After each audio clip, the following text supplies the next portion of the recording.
Good afternoon, everyone, and welcome to this session on how to use the student guides 1 and 2 to teach non-fiction craft of writing and grammar at year levels 7 to 10. My name is James. Some of you might have been to my workshops before. If you haven't, I am an English teacher. I used to teach in the country at Wangaratta High School, but for the last 10 years now, I've been running workshops like this for Ticking Minds. Lots of workshops about how to explicitly teach writing, how to take big structures, overall text types, and break them down into small parts and to teach those small parts to students. And today, I'm focusing on how to use one of our textbooks or two of our textbooks, the Student Guides 1 and 2, to engage in that process of explicit instruction. So we're looking at the craft of writing, in particular non-fiction writing, and I'm going to be referencing the Victorian curriculum. If you're not from the Victorian system, I know there are some teachers who are from other systems around Australia, but that's all right, because all of us in some way are teaching to the Australian curriculum, and we all need to teach non-fiction text types at years 7 to 10. So I'm going to start off by looking at what the Victorian curriculum has to say about non-fiction writing at years 7 to 10. And then I'm going to look at types of examples of units we might engage in at years 7 to 10 where we teach non-fiction writing and how the student guides can support those types of units. And then I want to look specifically at how chapters are laid out in the student guides 1 and 2 and examples of how you might use it to teach a non-fiction writing unit and a non-fiction lesson. This session is being recorded, so I will send through to everyone a link to the recording tomorrow morning, along with a copy of this PowerPoint. If you have any comments or questions throughout, please put them in the chat function and I will address those at the end of the presentation. Let's get into it. Okay, the craft of writing in the new Victorian curriculum. So, creative writing. When we use the term creative writing in a school setting, we're often using it to refer to narrative writing, in particular fictional narrative writing. When we say we're doing a creative writing unit, we kind of really often mean that we're doing a short story unit. But really, creative writing is any type of writing where we're writing for a purpose and where we're seeking to use interesting features to achieve that purpose. So creative writing can be any type of writing where we're trying to achieve a purpose in an interesting way. It can be, we can engage creatively in writing persuasive pieces.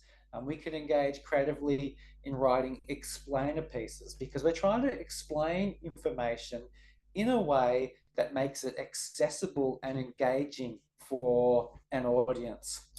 So creative writing is about teaching kids how to do any type of writing they're doing in a creative and interesting way. In the Victorian curriculum, the new Victorian Curriculum English 2.0 is now asking us to teach students to write for different purposes, persuade, explain, reflect, and express. And that really is about supporting students to go into VCE English, where they'll need to write those for those purposes, but not just VCE English, any of the Englishes. Okay, lots of students will do vocational major literacy, where they need to write to explain and reflect, or they might be doing English language where they'll need to explain, or they might be doing literature. Okay, so across year 7 to 10, we now need to introduce students to a greater range of purposes than we might previously have taught, where we kind of tended to focus on just writing to analyze, text response essays, writing to express in short story units, or writing to persuade. Here is the overall achievement description for level 7 in the new Victorian curriculum. And you can see that some of the text I've put in bold emphasises the new place that non-fiction creative writing has. Okay, we want students to read and write informative texts. We want students to create text with a range of purposes. Okay, narrate or express, reflect, inform, and persuade. Okay, so that's at level 7, and it's the same right through to level 8 and through to 10. Okay, students need to be exposed to a range of creative text, including informative and explanatory text, and we need to teach kids how to write for a range of purposes. Okay, reflect, express, persuade, and explain. So here's level 9, and here is level 10. It's the same.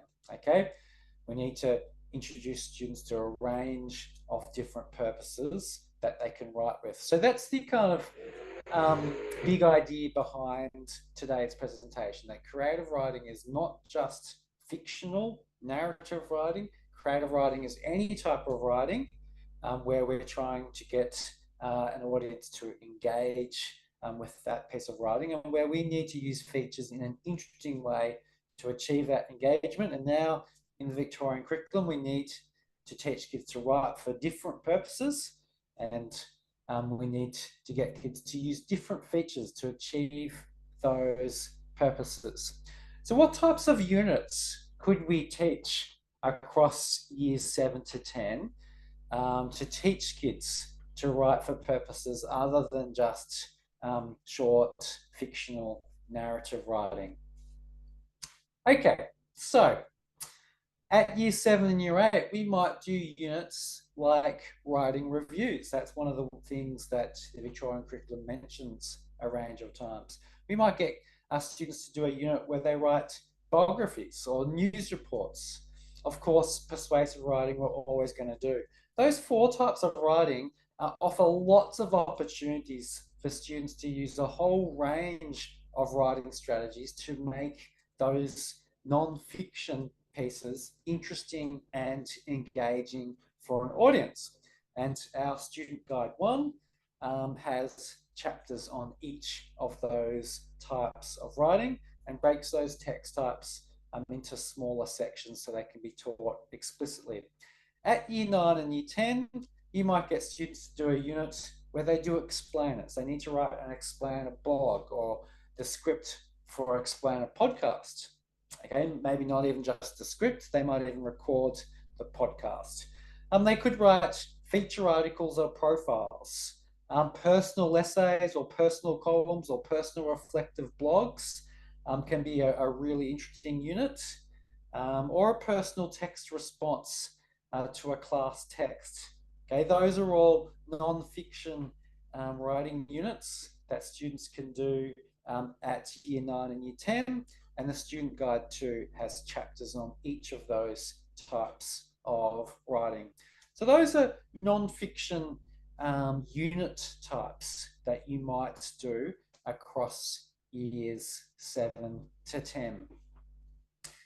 One of the things I would strongly recommend for any creative writing unit is that a creative writing unit is not just based upon teaching students how to produce a particular text type, but how to write about a particular idea in that text type. So if you're currently teaching VCE English at year 11 and year 12, you'll be very familiar with the idea that the creating or crafting text units at year 11 and 12 are now based around an idea framework. Okay, students need to write about an idea in any piece of writing they produce across that unit. And that is something that I think is really important to do across years 7 to 10. One reason is because we want to upskill students to be able to do that in year 11 and 12. Another reason is because the new Victorian English curriculum very clearly states that when students engage in any type of creative writing, okay, they need to be working on the skill of conveying ideas, presenting ideas, expanding on ideas. Okay, here are some bits from the explanation, the achievement standard for writing across year 7 to 10 in the new Victorian curriculum. And you can see they've highlighted how it clearly stipulates we need to teach kids to write about ideas. But beyond just the VCE curriculum and the new year 7 to 10 English curriculum, this is also a life skill. Okay, we want kids to have the capacity to communicate ideas. So that's all a really big spiel about for any creative writing unit you're doing, have an idea, a central idea that fuels that unit and is a focus point for writing that students do. For example, one of the things I think that can be really important to do at year 7 and year 8 is a unit on writing reviews. We can get students to write a review about texts that they've been engaging with. And the big idea in that unit on reviews can be stereotypes and cliches. We can unpack what stereotypes and cliches mean, how they can sometimes be good things in text, and sometimes they can be really negative things. And we can get students to review texts that they've been engaging with recently, and their review needs to focus on how those texts use or avoid using stereotypes and cliches. And that is something that's powering the unit. We might do a unit where kids write news reports at years 7 and 8. And the focus of that unit might be headlines you don't see. So we might look at how mainstream news reporting tends to focus on big dramatic events, but it doesn't report kind of everyday things that can also be interesting and extraordinary. And over the course of this unit, we might get kids to produce news reports about everyday things which are happening around their community. And the focus of their news report is to present those stories in a way that shows how they are worthy of being read about and communicated, even though they're not big, flashy events like the ones you normally see on front pages. We could get kids to write biographies, and the idea that powers that unit is role models, or it could be extraordinary people, or it could be influence. Okay, whatever type of biography kids write, okay, needs to talk about how someone has been an influence on their life. So those are some examples of ideas, important ideas that can be the anchor or the focus of a unit. And suddenly it's not just about teaching kids, the basic structure and elements of a text type. It's teaching them how to communicate or write about these ideas through this structure. Because any type of structure we teach is really just a vehicle for teaching kids to communicate ideas. So there should be an idea that is at the center of a unit. Okay, so our student guide 1, which is designed for year 7 and year 8, has mini chapters about news reports, reviews, biographies, even personal recounts, and students can use those, or you can use those to teach kids how to write those text types, and that unit can be fueled by a key idea. At year 9 and year 10, you might teach these range of text types for non-fiction units, which are on the right, and they might be fueled by these big ideas on the left. Okay, you might have a unit where you teach kids to write personal essays or reflective columns or reflective blogs. Whether it's an essay, a blog, or a column doesn't really matter because they're all going to use the same types of features.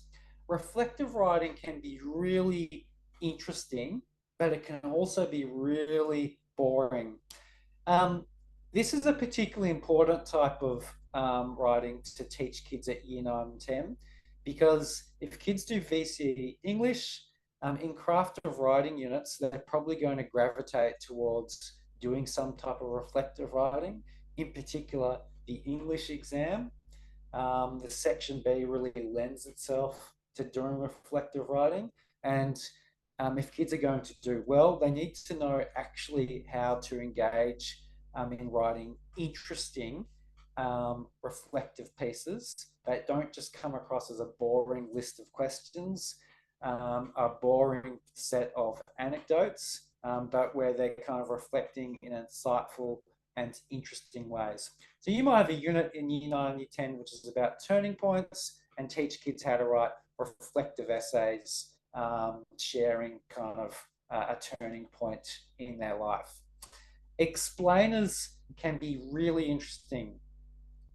For me, explainers is perhaps the most authentic type of text to teach kids because in terms of kind of vocational English, most kids are going to go into some type of job one day where they're going to have to explain things to each other, to fellow workers, where they might even have to produce explainer texts, explainer blogs, explainer videos. So knowing how to break things down and explain them in a way that is interesting and engaging is actually a really important life skill.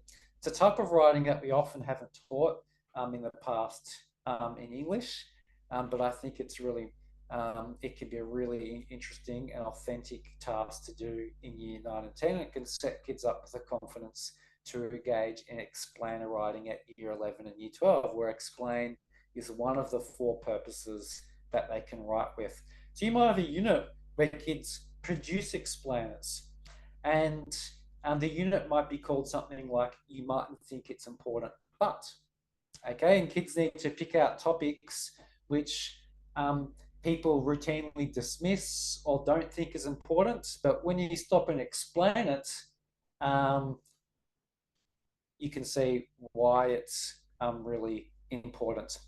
So explainers focus on getting people to understand information, but also to understand why it's important to understand or think about this information.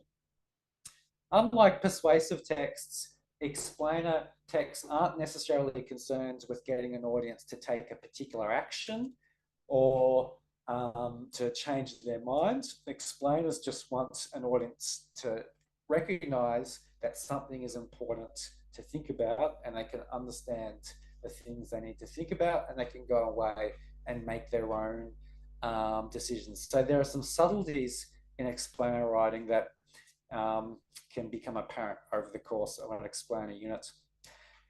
You might all do a class text and kids can write a personal text response unit, a personal text response to that, and you can teach them how to do that. You could do a unit on beauty and kids need to write a feature article about something that is beautiful. Those are all examples of units that are powered by big ideas.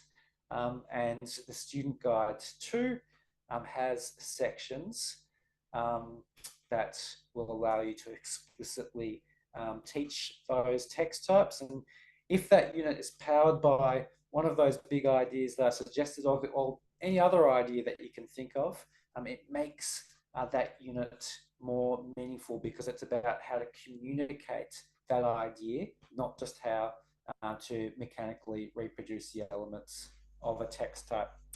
Okay, so those are some examples of units that you can do to teach non-fiction across year 7 to 10. There are some examples of ideas you can use to power those units and just a little idea about how our textbooks have the basics about those text types to teach those units. let's look a bit more specifically at grammar and sentence writing in the Victorian curriculum, and how our textbook can support the delivery or the instruction of grammar and sentence writing. So, across years 7 to 10, there are a range of references in the Victorian curriculum to different grammatical elements. So, here I've kind of summarized them in 4 groups. So, I say summarized them, I've cut and pasted the descriptors from the curriculum and put them into this grid. But presented here like this probably doesn't mean a lot to you. So let me kind of break down what these in fact mean. Okay, so here are the kind of writing descriptors that refer explicitly to the type of sentence structures that we're meant to be teaching students to produce from years 7 through to 10. You can see that at year 7, the curriculum wants us to do complex and compound complex sentences. At year 8, it's a variety of clause structures, etc., etc., etc. What's really important here isn't necessarily that you get bogged down in, teaching complex and compound complex sentences at year 7. It's really, are you teaching kids anytime you're engaged in a text type how to produce sentences in different ways with different structures? So across years 7 to 10, you're building students' competence, you're building students' ability to use different types of structures. So in your curriculum documents, in your unit planning, there should be activities around explicitly teaching different sentence structures. So incrementally across year 7 to 10, students are building their ability to use different structures in their writing to achieve different types of purposes. Okay, punctuation. At year 7, apparently we're meant to teach colons and brackets. That seems a bit random, as does semicolons and dashes at year 8. Really, the gist behind the Victorian curriculum is that students need to have a growing sense of control or a growing ability to control the use of punctuation in their writing. And this goes hand in hand with sentence structure. And I want to talk a bit about this more in a little while. When you break down sentences and teach kids how to structure sentences in different ways, you teach punctuation in context. Okay, kids understand how they need to use punctuation to support their ability to use different sentence structures. So when you're doing this, you should also be doing this. Okay, the Victorian curriculum also wants us to build students' capacity to produce cohesive texts.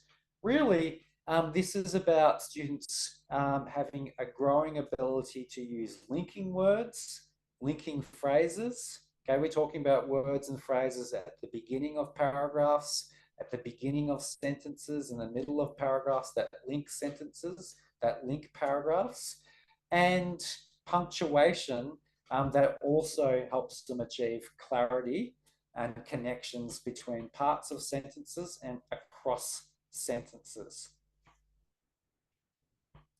Okay, so what this all boils down to is that in any craft of writing unit, in fact, in any writing unit at all, whether it's analytic, whether it's persuasive, whether it's short stories, or any of the non-fiction units that I've been talking about, you need to engage in sentence study or sentence writing practice where you're explicitly teaching kids how to produce different types of sentences and how to use punctuation appropriately in that context, and where you're explicitly teaching paragraph structure and structure across paragraphs. And there is where you talk about cohesive strategies like linking words, linking phrases, how one paragraph goes into the next. Okay, and this is where our textbooks come in handy, because our textbooks are all about taking whole text types and breaking them down into sections like paragraphs, and then into sentences, and then words, and giving you as teachers the tools to explicitly teach how those work.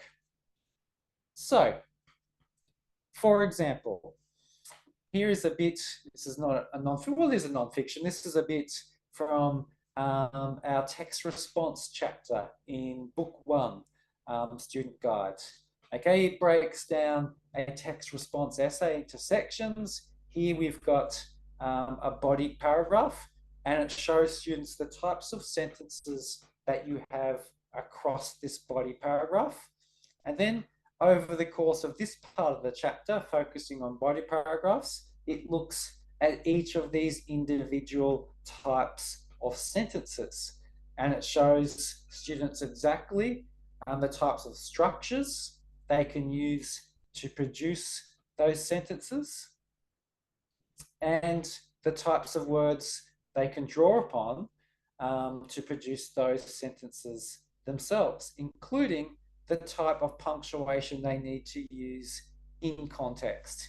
And throughout our book, there are these punctuation alerts that remind students about some of the key rules they need to be implementing when they're using this particular sentence structure.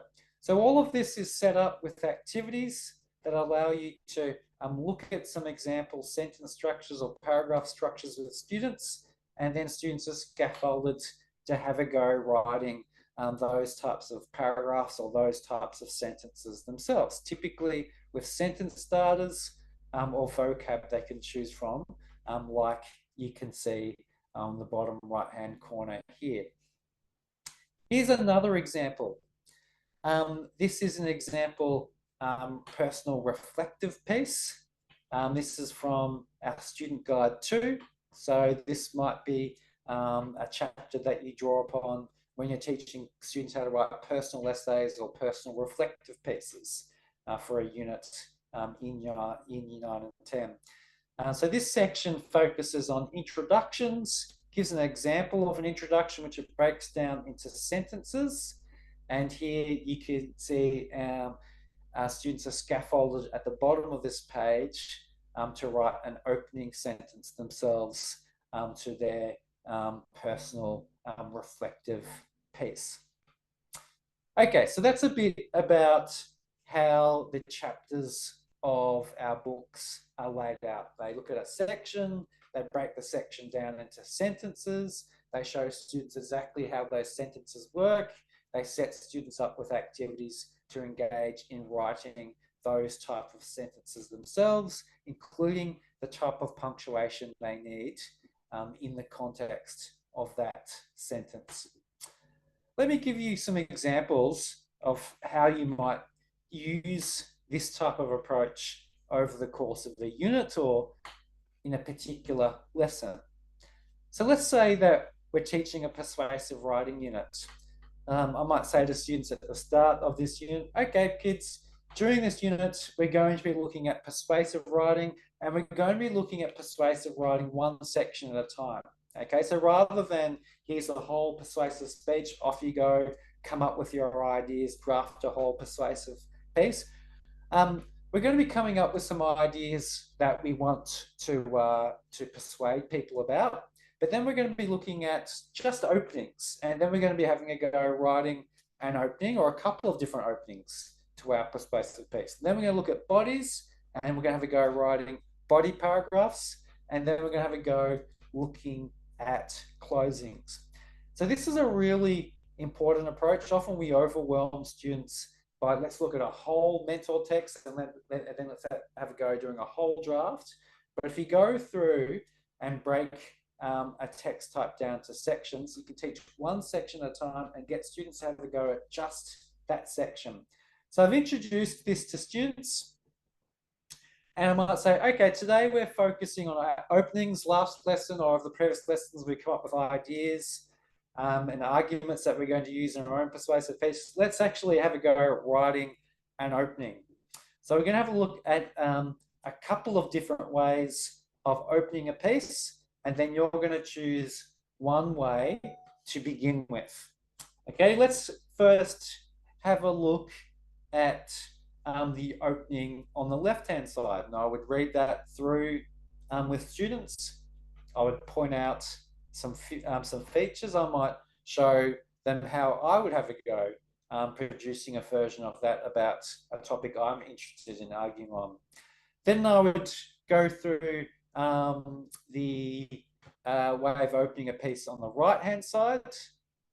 Same thing, I might show kids an example of me coming up with an opening, and then I'll say, okay, I want you to think about the topic you're going to be writing about, that you've chosen to write about. Which of these openings do you think would work best for your topic? Which of these openings do you look at and think, I can have a go at that? So students have a go at choosing one of these, and they use the strategies which are listed below. You might get kids to all have a go at just one type to begin with, and then have a go on the right-hand side.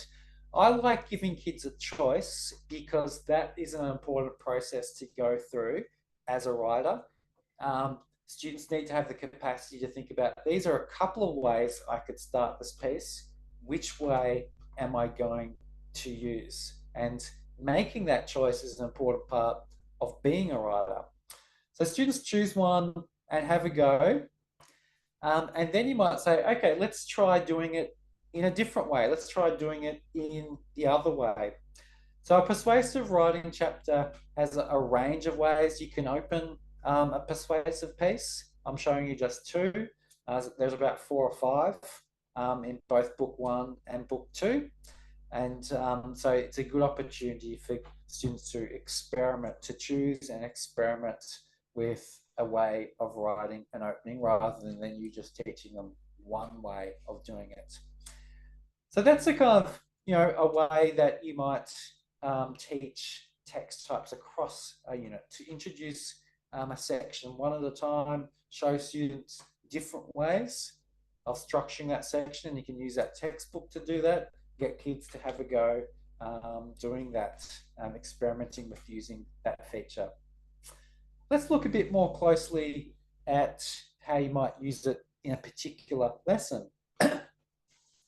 So I might be in a year 7 or year 8 class, and I'm getting kids to write a review about a text that they have read or they've watched recently.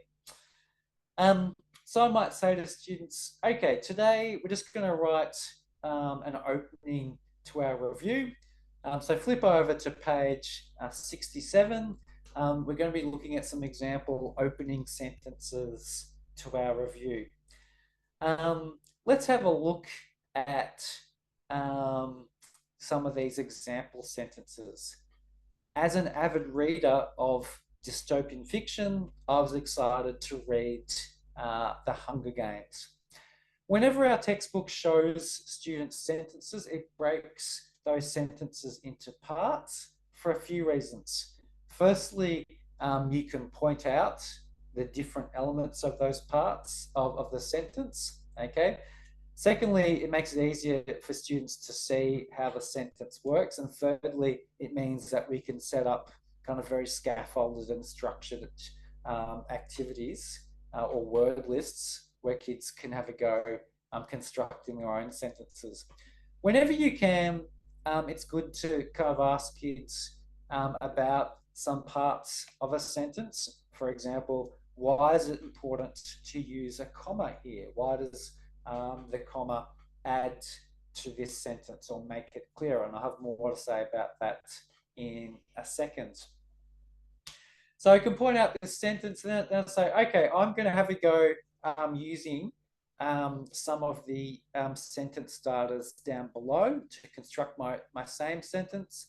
And then I'm going to get you to have a go writing your own sentence. So I might say, all right, I'm going to pick I'm going to pick a sentence starter from the middle. As a fan of, and then I pick one of the genre nouns. As a fan of romantic comedies, comma, I was excited to watch um, Sandra Bullock's recent film, Lost Cities. Okay, so I've kind of taken the I was excited to pick up, but turned it into was excited to watch. Okay, I want you now to have a go constructing your own sentence. Look through this sentence starter list. Just circle one of the sentence starters or a couple of the sentence starters on the left-hand side that you think you could use. And then I want you to circle a couple of the words in the middle or in the third column that you think you could use to finish your sentence. So normally I get kids to think through what they're going to use and circle them, and then they have a go writing, and then I would share examples of what students came up with. So, teaching punctuation in context is really important, and it's a big part of the approach of our textbook. There's lots of reminders, punctuation alerts about this type of punctuation needs to be used to construct these sentences. At the beginning of the book is a range of rules, basic rules that we come back to again and again. And we've given these rules names that you can use as shorthand. And you keep using these names throughout the year to try and hammer into students when to use these rules. So one of the types of punctuation we most often refer to throughout our textbook is commas. And the reason for that is really most of the punctuation you ever need to teach as an English teacher is commas and full stops. They make up 99% of all the punctuation that students will use. Yes, you need to use quotation marks in particular contexts, like in analytical writing when kids are quoting examples, or in narrative writing when kids are inserting dialogue. And yes, apostrophes are also kind of a punctuation tool, and you need to teach kids, you need to be on their back about using apostrophes. But commas are a really big deal. And if you kind of regularly look for opportunities for teaching commas, and you kind of harness the power of labeling comma rules, so you can come back to those rules again and again, you can make progress with kids correctly punctuating their sentence. And correctly punctuating their sentence goes beyond just correct punctuation. It means that kids are developing an awareness of how sentences are structured. And the more clear they are about how sentences are structured, the more likely they are to feel confident to use an expanding range of more complex and sophisticated sentence structures. So essentially what's at the heart of our textbooks is sentence study. It's showing kids ranges of sentences and sentence structures they can use to produce text types, and it's pointing out the particular words they can use across that structure and the punctuation that is appropriate. So, for example, here is a little bit from our book 2, which looks at feature articles. And in the purple up the top is an example opening to a feature article that gives a kind of description of a scene that the feature article is then going to report on in more detail. And I've put in green highlight the comments. One of the basic things we can do in sentence study is get kids to think about, well, what's important about this punctuation? What happens to the sentence if I actually remove the commas?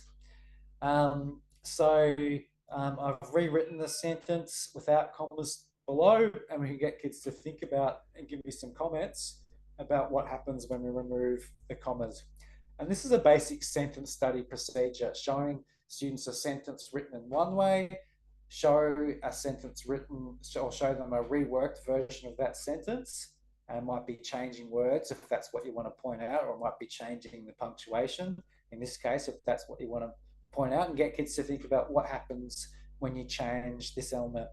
In this case, with commas, what I want students to develop over the course of year 7 to 10 is a really strong awareness that commas are a fundamental tool for adding extra information to our sentence and for clarifying the relationship between those different points of information across a sentence. So I want to avoid really vague descriptions like commas are where there is a pause or a break.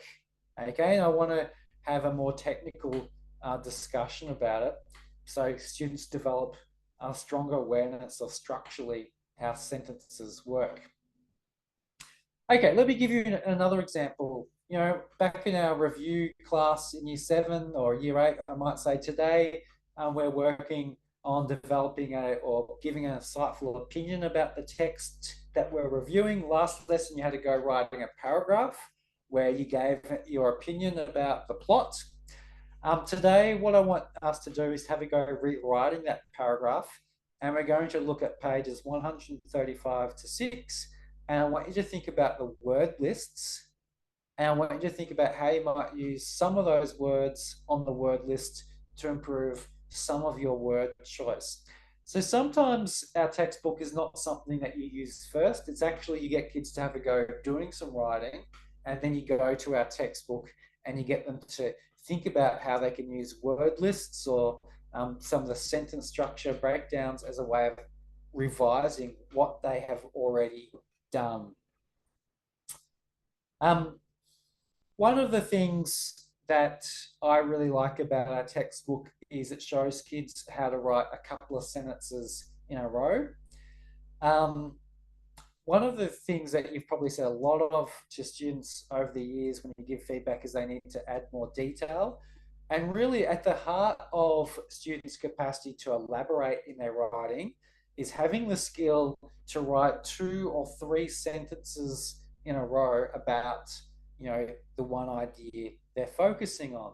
And this is an example in our section on explainers, which shows students how to introduce a fact or an example or a bit of information, and then in another sentence explain something about that.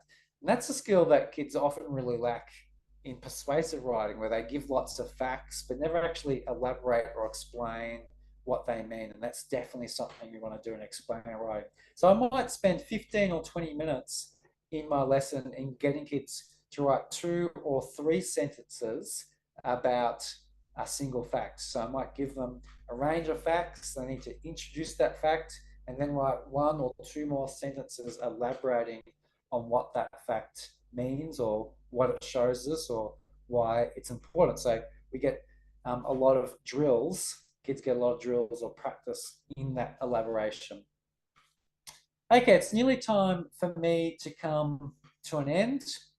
I focused on non-fiction craft of writing today because that's the kind of a new focus in the Victorian curriculum. But our textbooks, book 1 and 2, look at a whole range of common text types. So, of course, you will do short narrative fictional writing.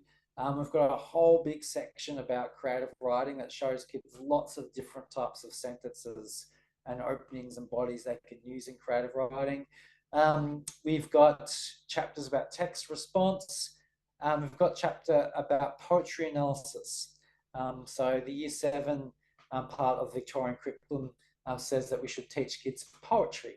And our textbook has a chapter on how to do that, gives kids the types of words they need to analyse poetry. Book 2 has a whole range of chapters too: creative writing, poetry analysis, text response, persuasive writing, okay, all the basic kind of text types we do at year 9 and year 10. This textbook has it covered. So some basic information, if you're interested in book listing our textbooks, all you need to do is to give your book list supplier the publisher name, Ticking Mind, and the name of the book, and they'll do the rest. If you're interested in seeing more about these textbooks, on our webpage, there are full previews of them. You can see a full online preview of each of the books if you want to see a bit more about exactly how they work. And of course, you can order individual copies, or you might be interested in ordering class sets. And that link there shows where you can order class sets. I'll include these links in the my email out to you tomorrow. So thank you very much for listening to some ideas about how to teach non-fiction craft of writing in year 7 to 10 and my spiel about how our textbooks can help in that process. I'll email out this slideshow and a link to the recording tomorrow for you to have a look at. If you've got any questions or comments, please feel free to put them in the chat function now, and I'll have a go addressing them over the next few minutes. Otherwise, thanks for joining me today.